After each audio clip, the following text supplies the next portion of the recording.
בכל יום תמיד מעשה בראשית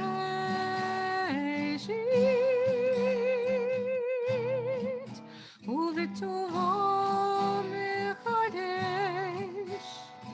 בכל יום תמיד מעשה בראשית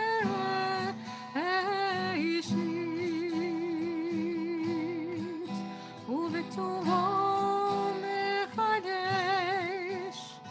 בכל יום תמיד מעשה בראשית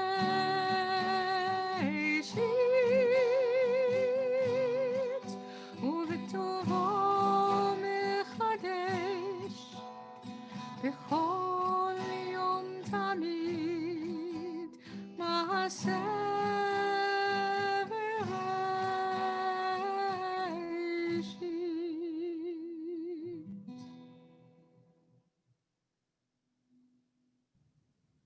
Shana Tova, Gemar Tov.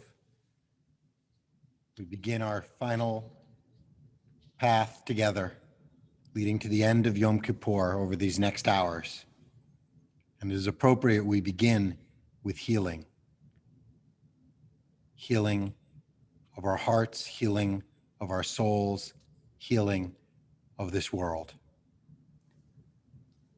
Our healing prayers will be on screen for all of you as we can join together in reading and singing from your own homes. There won't be a person next to you to prompt you. Do it yourself at home.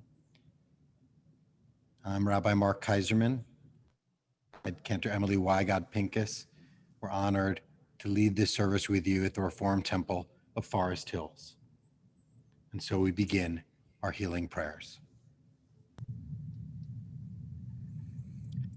Prayer is a pathway to God which leads us to feel God's love, not only in the heavens above, but within us and within those about us. If we walk on this path with faith, we will feel God's presence here in this room, here in our hearts, God giving us strength, guidance, and hope. We read responsively, read along from your own homes. Eternal God, we have come together to pray as a congregation. Yet each of us is strangely solitary in your presence. Each of us comes before you with special hopes and dreams. Each of us has personal worries and concerns. Each of us brings praise no one else can offer. Each of us has a prayer no one else can utter. And so we pray together. If we are weary, give us strength. If we are discouraged, give us hope. If we have forgotten how to pray, remind us. If we have been careless with time, forgive us. If our hearts have been chilled by indifference, warm them with your mercy. Fire us with the glowing spirit of your holy days.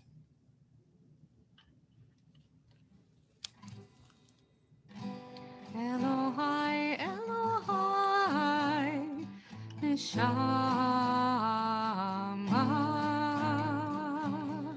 Shenatata bi Tehorai. Elohai, Elohai, Neshama, Shenatata bi Tehorai. Ata v'raita, ata yitzarta, ata nifachta bi. V'hashamesh shamera, neshamra b'kibi. Elohai, Elohai, neshama,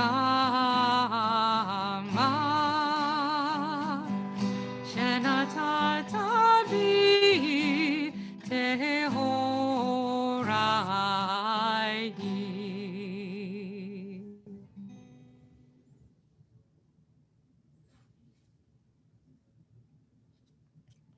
We could do better. Al-Chet shekatanu lefanecha, for the sin we've committed against you by not caring for our bodies. Al-Chet shekatanu lefanecha, for the sin we have committed against you by eating too much. Al chet shekatanu lefanecha, for the sin we have committed against you by eating too little. Al chet shekatanu lefanecha, for the sin we have committed against. Al chet shekatanu lefanecha, for the sin we have committed against you by failing to see our physicians. Al chet shekatanu lefanecha, for the sin we have committed against you by ignoring or minimizing our addictions. Al chet shekatanu lefanecha, for the sin we have committed against you by not fighting our addictions. Al chet shekatanu lefanecha, for the sin we have committed against you by not seeking help to deal with our problems. Al chet shekatanu lefanecha, for the sin we have committed against you by our callousness to the pain of others. Al chet shekatanu lefanecha, for the sin we have committed against you. For all these, O God of mercy, forgive us, pardon us, grant us atonement. Ve'al kulam Eloah selichot Shelach lanu mechalanu kapelanu Ve'al kulam Eloah selichot Selach lanu mechalanu Selach lanu mechalanu kapelanu.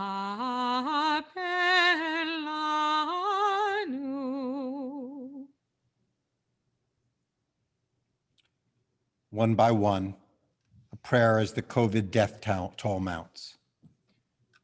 God of consolation, surely you count in heaven just as we count here on earth. In shock and in sorrow, the souls sent back to you, one by one, the dead from the COVID pandemic. As the one becomes tens, the tens become hundreds, the hundreds become thousands, the thousands become 10,000s, and then 100,000s. Each soul a heartbreak, each soul a life denied. God of wisdom, surely in the halls of divine justice, you are assembling the courts, calling witness to testify, to proclaim the compassion of some and the callousness of others.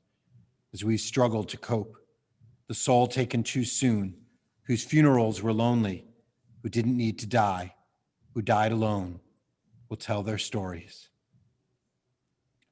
When you judge our triumphs and our failures in these hours of need, God willing, put an end to this pandemic and all illness and disease. Bless those who stand in service to humanity. Bless those who grieve. Bless the dead, so that their souls are bound up in the bond of life eternal. And grant those still affected with disease or trauma a completed and lasting healing, one by one, until suffering ceases and we can stop counting the dead in heaven and on earth.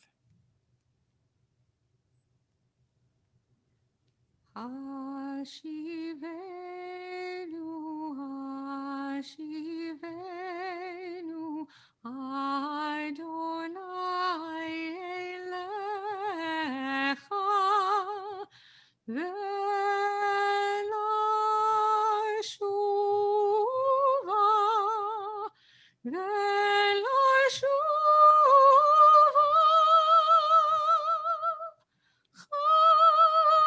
Chadish, Chadish, Yamenu kekadem. Chadish, Chadish, Yamenu kekadem.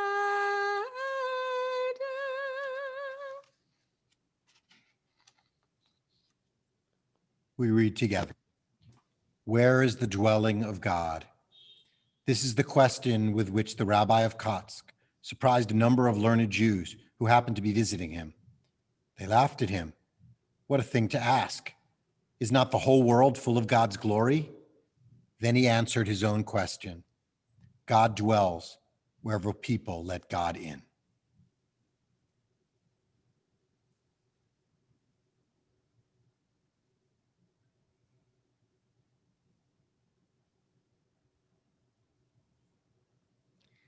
And this will be our introduction to silent prayer. Let your love be my comfort. Answer me before I call. Remind me, God, to see good in all things. Answer me before I call. Let your love be my comfort. Answer me before I call. Remind me, God, to see good in all things. Answer me before I call. We pray silently.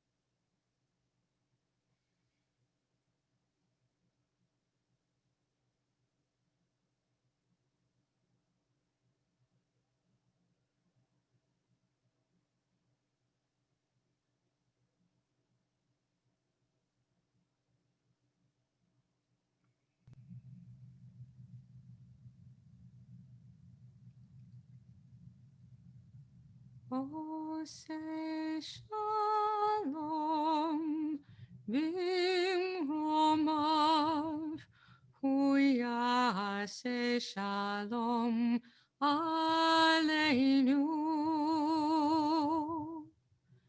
ve'al kol Yisrael,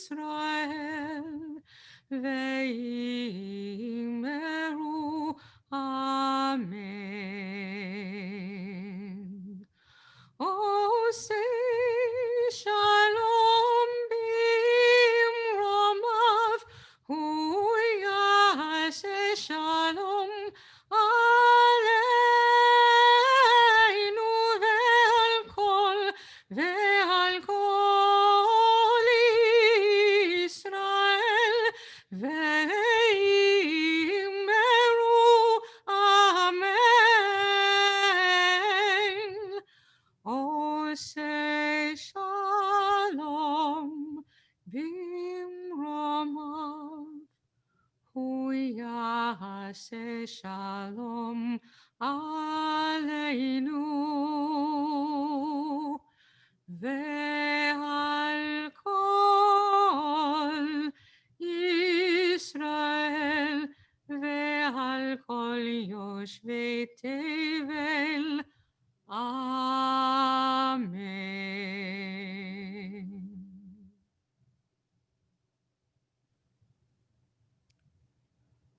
Prayer for all in a time of uncertainty. God, who blessed our ancestors, you have been our comfort through time and have walked with us through many challenging times. Bless those in need of healing who are broken in spirit, body, or soul. We invite you now to share the names of those who are in need of special healing in the chat. Feel those names to all of us so we can see who is in your life needing strength and love, and we can share our love with them and with you. Ana elna rafana la. Please, God, bring them wholeness. Send strength to those who love them. Send strength to those who care for them. Bless us all now with patience and possibility. May we be healthy in spirit, body, and soul. Guide us to a better time. Ana elna rafana lanu. Please, God, bring us all wholeness.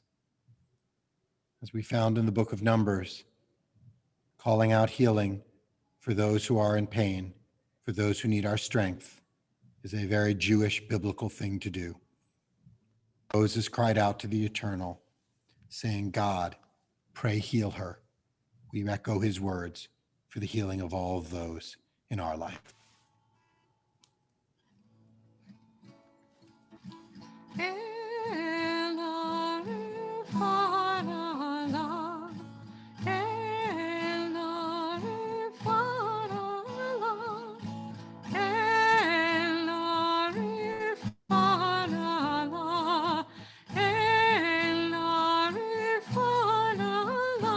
And Moses cried, Hail Miriam, this I pray. And Moses cried, Hail Miriam, this I pray. El Arif Alala, El Arif Alala, El Arif Alala, El Arif Alala, El Arif Alala, El Arif Alala, El Arif Alala, El Arif Alala.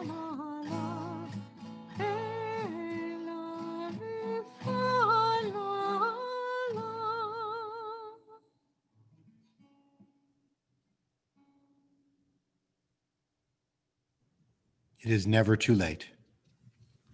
The last word has not been spoken. The last sentence has not been written. The final verdict is not in. It is never too late to change my mind, my direction, to say no to the past and yes to the future, to offer remorse and to ask and give forgiveness. It is never too late to start over again, to feel again, to love again, to hope again.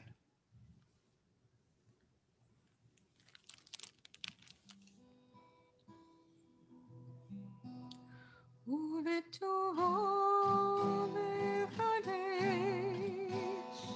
בכל יום תמיד מעשה בראשית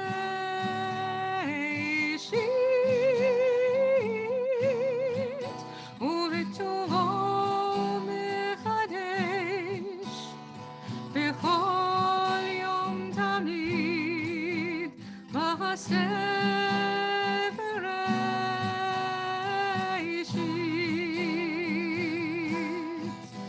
ובטובו מחדש בכל יום תמיד מעשה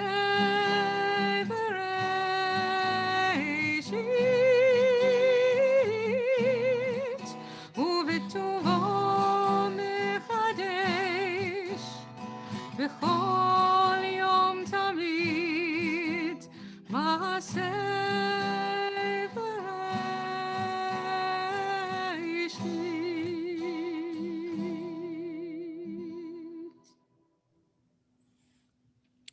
Our service continues with a different kind of healing of Torah, as we share now the Yom Kippur afternoon Torah reading.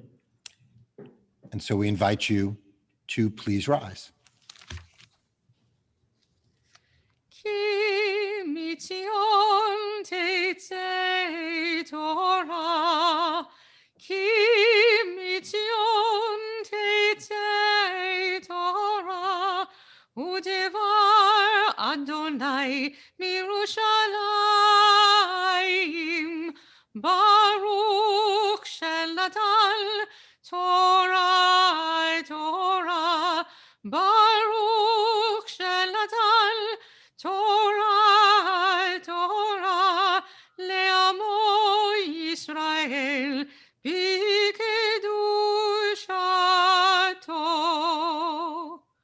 שמע ישראל, אדוני אלוהינו, אדוני אחד, אחד אלוהינו, גדול אדוננו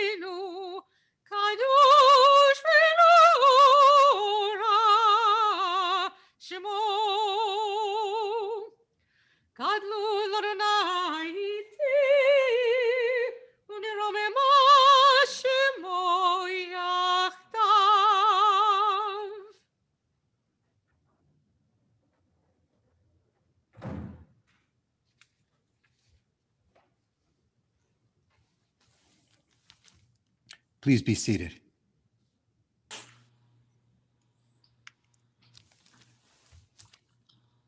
Torah portion for Yom Kippur afternoon is the much beloved one of Leviticus 19, where we share the words of holiness, the words of possibility, of how we can treat each other. That if we love God, it's not enough to just say we love God. If we love God, it's not enough to just hold that emotion. If we love God, it'll show it in how we treat other people. And that is how we show we love God. It's not our prayers, it's not our hopes, it's our actions. And Leviticus 19 gives us some specific actions of how we can treat others, most famously. For our Torah reading, we'll have someone doing the blessing before and someone doing the blessing after, with a reader in between. For our first Torah reading, our blessing before will be done by Leah Zeppel and Rob Pruce, and our blessing after by Susan Kane, and our reading will be done by Ella Berger. Baruch Hu et Adonai HaMbarach. Baruch Adonai HaBarach Le'olam Va'ed. Baruch Adonai HaBarach Le'olam Va'ed. Baruch Atah Adonai Eloheinu Melech HaOlam Asher Bachar Banu Mikol Hamim V'natan Lanu et Torato. Baruch Atah Adonai Noten HaTorah. Amen.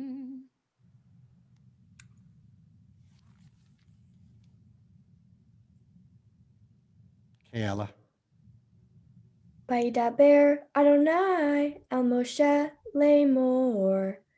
Daber el kol adat b'nei Yisrael v'amarta alehem kiddushim tihiyu ki kadosh ani Adonai Elohehem. Ish imo ve'aviv tira'u ve'et shabbatotai tishmoru ani Adonai Elohehem. Al tivnu el ha'elilim ve'lohei maseha lo ta'asu lahem ani Adonai Elohehem.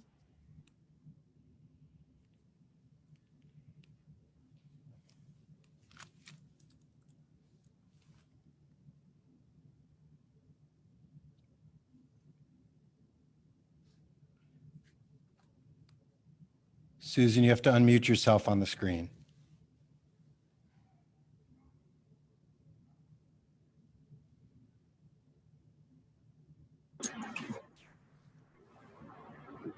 Baruch Hu et Adonai. Nope, you're doing the blessing after.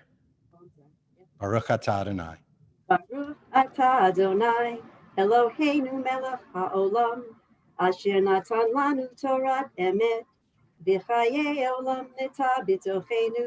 Baruch atah Adonai noten haTorah. Amen.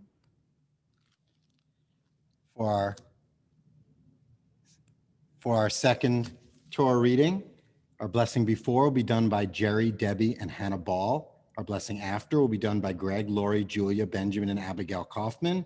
And our reading will be done by Gabriella Duke. Baruch Hu et Adonai HaMbarach. Baruch Adonai HaBarach Le'olam Va'ed. Baruch Adonai HaBarach Le'olam Va'ed. Baruch Atah Adonai Eloheinu Melech HaOlam Asher Bachar Banu Mikol Ha'amim V'natan Lanu et Torato. Baruch Atah Adonai Noten HaTorah. Amen. Amen. Lo takalel cheresh velifnei iver. Lo titen mikshol ve'aretam Elohecha ani Adonai. Lo tasu avel b'mishpat. Lo tisaf pnei dal. Ve'lo tehedar pnei gadol. Ve'tzedek tishbot amitecha. Lo telech rachiel be'amecha. Lo ta'amod al dam re'echa ani Adonai. Lo tisna et achicha bilevavecha, tochiach et amitecha, v'lo tisa lachet, lo tikom v'lo titor et b'nei amecha, ve'ahavta l'reacha kamocha ani Adonai.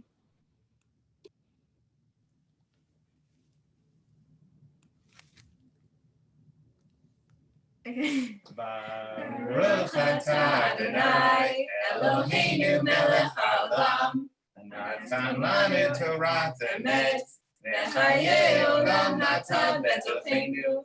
Baruch atah Adonai, noten haTorah. Amen. Amen.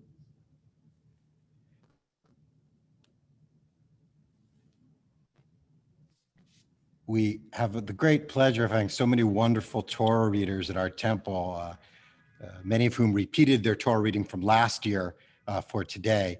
But I bet we are the only synagogue that has two sets of twin sisters doing Torah readings at them in the entire country. So we'll take our pride in that.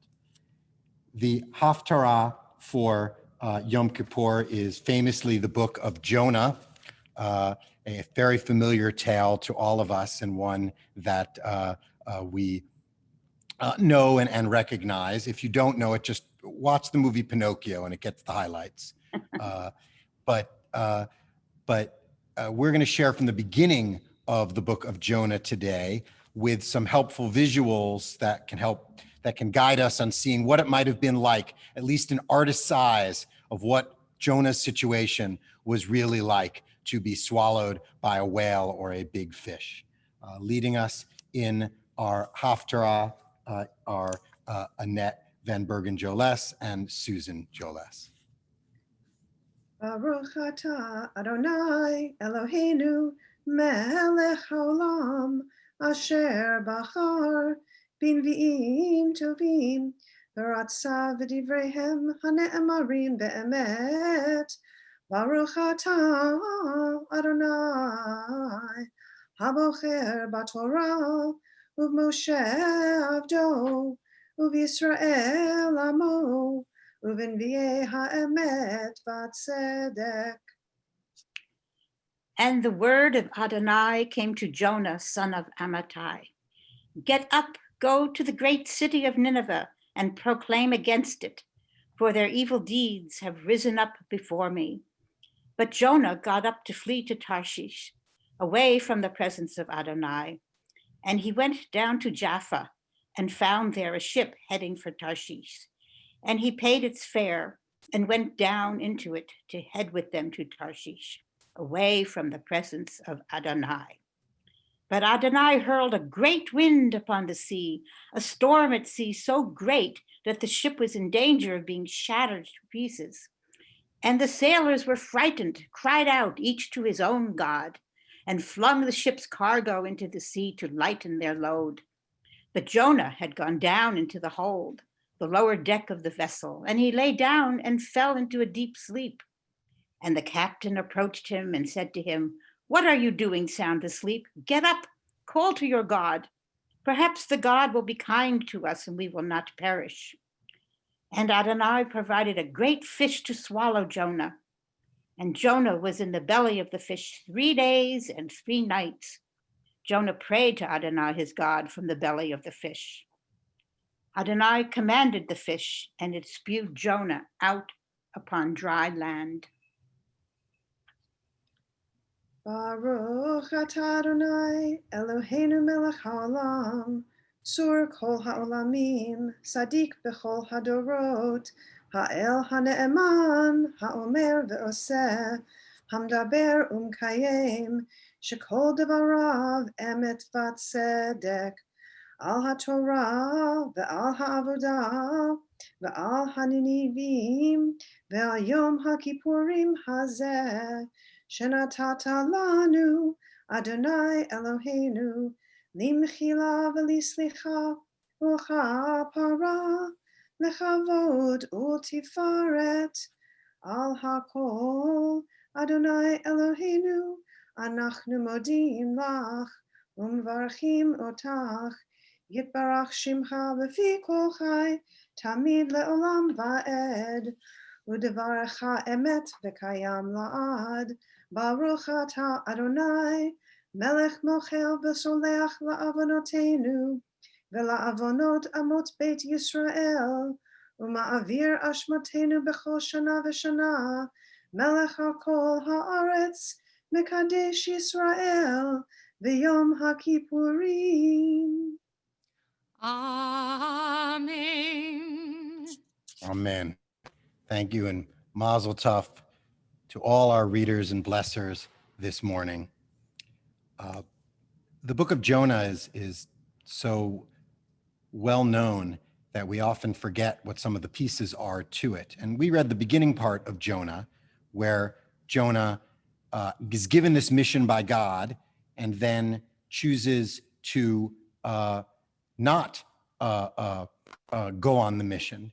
He runs away. In fact, in the exact opposite direction, they say. He was supposed to go to the east, and he immediately boards the first ship going west.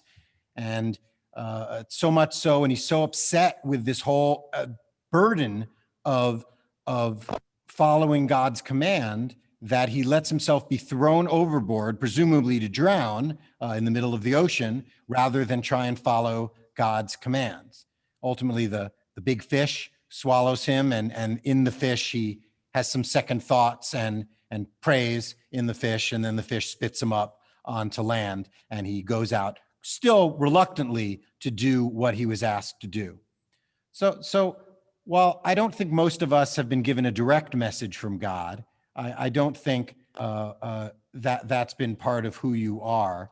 I do think we all have messages from God. We have paths in life that we are told what to do in life. We've been given a journey. For example, if you are a parent, that is a message from God to care for this child. You have messages in helping people who are sick or who are dying. And yet, do you embrace your message, or do you reject it and go the other way? And I think that's perhaps one of the challenges that we are facing now and working on in our lives. We are trying to find out, how do we do God's message? How do we live a life where we do what we are asked and commanded and even choosing to do in our lives? So I wonder, we have a few minutes.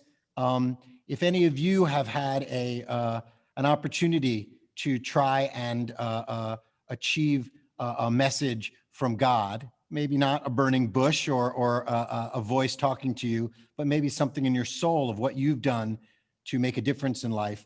If you want to say something, put your name into the chat, and we'll unmute you, and you'll have a chance to share with all of us what your journeys have been in making a difference in other people's lives. Or have you run away and been swallowed by a big fish? So let's see if anybody has any thoughts. You can put your name into the chat.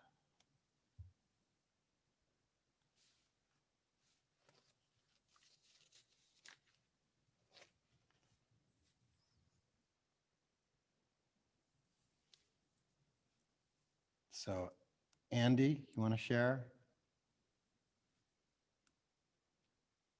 Thank you, Rabbi.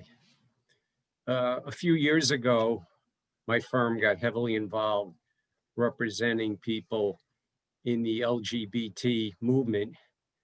And I had my first transgender client at the time.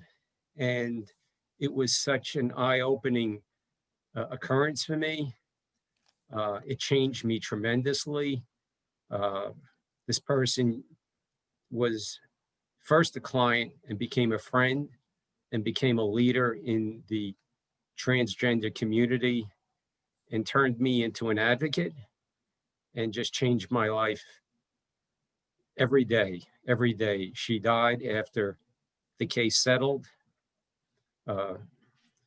She fought the good fight, did well in court, and her words and her mission live on. And every day I look at her picture to remind me of what she represented and how she could make me a better person. I will never forget her. Thank you. Thank you, Andy. I know in my life, becoming a rabbi was not one that was a mission from God. It was a very practical choice based on my life and my circumstances. But it became a mission from God. Maybe not quite like the Blues Brothers would say, but it became a path for me to take because I knew what I was doing was helping the world, and that I could get up every day and in some way and in some possibility and at some time make a difference in other people's lives. That to me was the best of God's mission. That was what Leviticus 19 that we read a little earlier talked to us about doing things in action, not in belief, about making other people's lives. I know some of you have been very active in social justice work in your life, and I'd be curious what motivates you to do it. Is it a divine motivation? Is it a personal motivation? Is it a person who motivates you that then led you on to making it a different kind of motivation? So if anyone wants to share about those journeys in life where we make a difference in other people's lives, we'd love to hear it. So we've got Henry. Hi, yes. About 7 or 8 years ago, somebody who had at work who had been the boss of my boss and a deal of conflict with my boss. We were now working in a different office, and she was no longer a boss, but she was involved in anti-racism work. And particularly she was involved in research around anti-racism. And she invited me to join her and another colleague in doing research about the effectiveness of some anti-racism training for child protective workers. And from there on, I've been working with her doing research on a variety of projects. We're now looking at, we're now working on a project, just about finishing it, on microaggressions toward immigrants from the Caribbean. And so, yes, there she was. I mean, never expected to be working with her, and came out of the blue, but I'm very, very glad. It was important, and important work, and I'm very, very glad that she invited me to do it. Thank you, Henry. The journey may come up unexpectedly. The journey may be a surprise, but suddenly you find yourself on a path of leading towards helping others. And when you look at it and you look back on your life, you may wonder, how did you get there?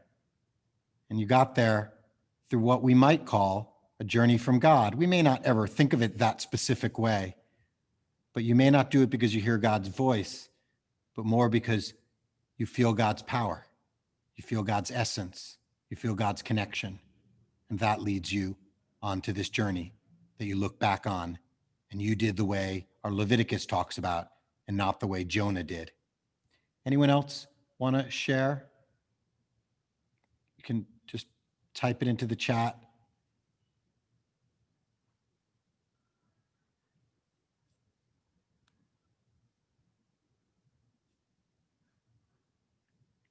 Amy Geffen. Thank you, Rabbi. So my story begins after I had been working for a number of years in different jobs, and I was laid off at the age of 65, the only job where I was actually laid off from a job. And part of my package, I asked for outplacement. I became a client of the then called 5 O'Clock Club to get career coaching. You know, what do I do next? How am I supposed to get a job? Here I'm 65, I want to keep working. And I went into individual coaching and group coaching. And while I was doing it, I also got a few interim positions. I said, you know what? This is something that I can do. I can help people. I was a teacher. I like to help people. And I took the training from the same company where I was a client. I took their training to become a career coach. That was 5 years ago. And since then, I have been coaching people, writing their resume, helping them with interviews. I do lots of pro bono free webinars. Every month, I'm doing 2-3 webinars, whether it's for the New York Public Library or for Savvy Ladies, or for Queens College or Borough Manhattan Community College. I did one for Wharton University. I did one for the Temple with Andy Kimmler and Linda Freitag.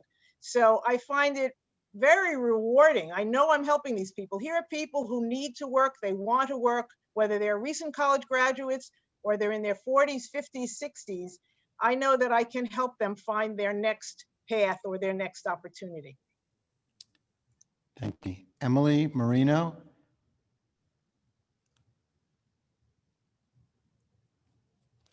We just got to unmute you.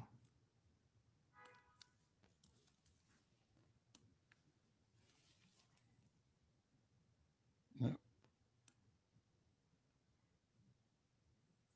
Okay. There you go. Yep, you're good. Okay. In 1973, I watched a documentary done by Geraldo Rivero on how they treated the mentally retarded. That term is not used anymore at Willowbrook. And it put me into shock how they were treated like animals. And since then, I feel and felt that it was my calling to help those who are emotionally or academically challenged. And even though I am retired from New York City, I continue to do this, and I know that anybody can learn.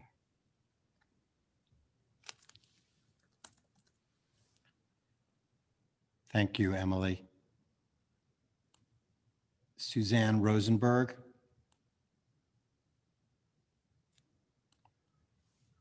I'm part of the social action team, and I've been doing it for years and years. And I kind of realize that the reason that I do it, it's like a catharsis for me. It's like a just a payback for some of the difficult and painful moments I've had in my life where I was hopeless and pained and helpless to deal with people that were mentally ill or people that were homeless and struggling. And while I tried to deal with them directly, it was impossible to deal with them directly because of disease, because of their own the way they reacted. So I found that being able to do it in like a structured environment where they were be able to be, where they were able to help was a way for me to release some of the pain and my own frustrations and not being able to help people in my own life. It's a very personal thing. It's not, anything, profound, but like it was like a release for me to be able to feel, not to less powerless and to be, not directly, but in some small way make it, a difference. So I do it from, from the pain, not from anything else, from the frustration, from the hopelessness. Just to let everybody know, we're getting a lot of messages in privately and publicly. So we see everyone in the chat. We don't need to be told who's in the chat. We know, but we're getting a lot of messages privately as well as publicly. So we'll call people as they come in to the chat to us. So thank you, Suzanne, and for all the work you do at Temple. It is so amazing. Judy? Hi, I'll be really quick. I always wanted to be a teacher, but then growing up, people tell you that teachers don't make any money. So instead of becoming a teacher, I went to law school. And then we got to the Board of Education case and I dropped out and started teaching. And then I dropped out of teaching and went back to law school and dropped out again because I missed teaching. So basically I ran away, came back and decided to just stick with the thing that I love and stop trying to just make money. You can make money as a teacher, by the way, for anybody who cares. And also, I think it's really important for students to see people of color as their educators. I think it's important for them to see people who look like them and for people who don't look like them as well, to kind of, understand that there are people in authority who don't necessarily look that way, but there are also people with power for our students of color who do look like me, who are also women. Sorry for rambling. You're not rambling at all. Thank you, Judy. Rabbi Perlmutter.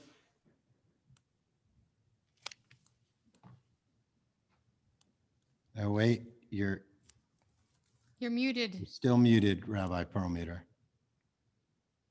There you go. You're good now. This goes back to the prehistoric ages.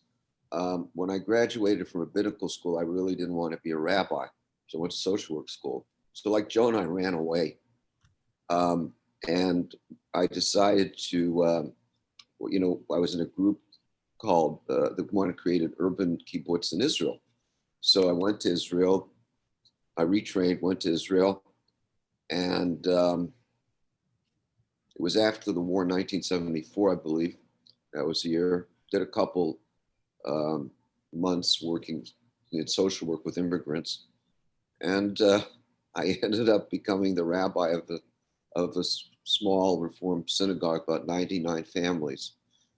But 6 of these families had lost kids during the war, during the Yom Kippur War. And I spent 2 years with that congregation. I don't know why, I always question, why God led me there. And then I got back in the rabbinate, came back, and after a lot of interviews, ended up in Forest Hills, and was there through many, many difficult years of near bankruptcy. At the end of the day, the only explanation for me is that, this was God's plan for me. Thank you, Rabbi. We're going to take a couple more. Barry Woolner.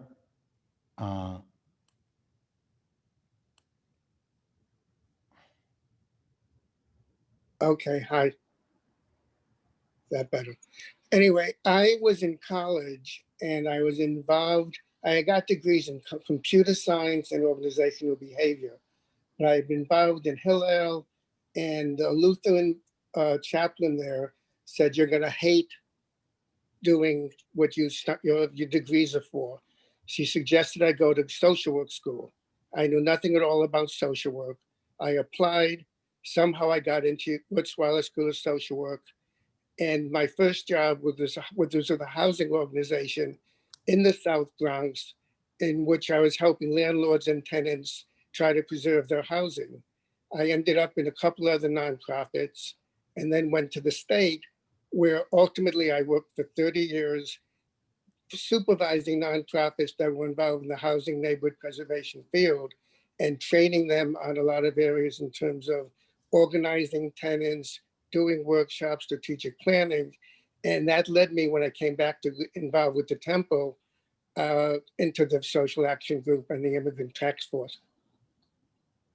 Thank you, Barry. And our last comment for now, but certainly not our last one for going forward, Marjorie Blackman. Thanks, Rabbi. So I think many of you know that I'm involved in social action here. I've been involved in so many things my whole life. And when I look back, I think about one moment of my mom. My mom worked 2 jobs. She took care of the house. She cooked. She was a very traditional wife, but she was also out in the community. And we had a very crotchety, very nasty lady who lived downstairs who broke both her arms. She lived alone. She had no family. She had very few friends. Nobody lived nearby. And my mom took it upon herself 3 meals a day on a tray, beautifully arranged, for one of us kids to take food down to this woman every single day, 3 times a day. My mom never got a thank you, never got a nice word for it, and yet she did it because she knew it was the right thing to do. And I have held that in my heart and my mind my whole life, in terms of how you walk through the world and what you do for others, regardless of who the other is. So that's my story. Thank you, Marjorie. I will challenge you that every one of you is Jonah. Every one of you has a journey to take, and that journey is divine and powerful. And many of us run from our journeys. We do everything we can from doing what we should be doing and ought to be doing to do what we could be doing or prefer to do. And so in 5781, turn away from that boat and that whale and reach out and do what it is your journey is in the world. Discover what that journey is and then make it happen. And by next year on Yom Kippur, you will look back and say you've been on some sort of special spiritual path that's made other people's lives better, and you are ever grateful for having been there. Thank you to everyone who contributed so suddenly into our conversation. We're going to return the Torah to the Ark, and so we invite you all to please rise.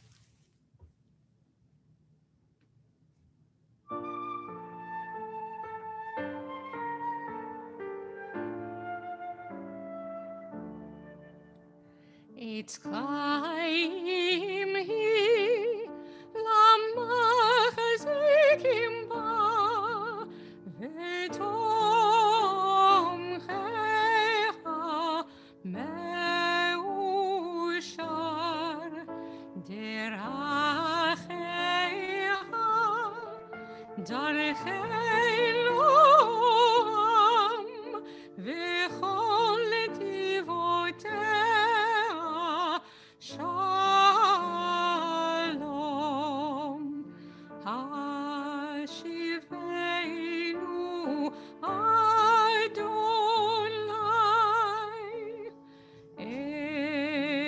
Elecha v'nashuva,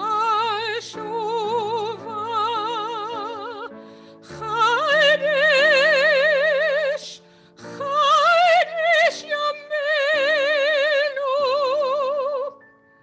Chadesh Yameinu kekedem.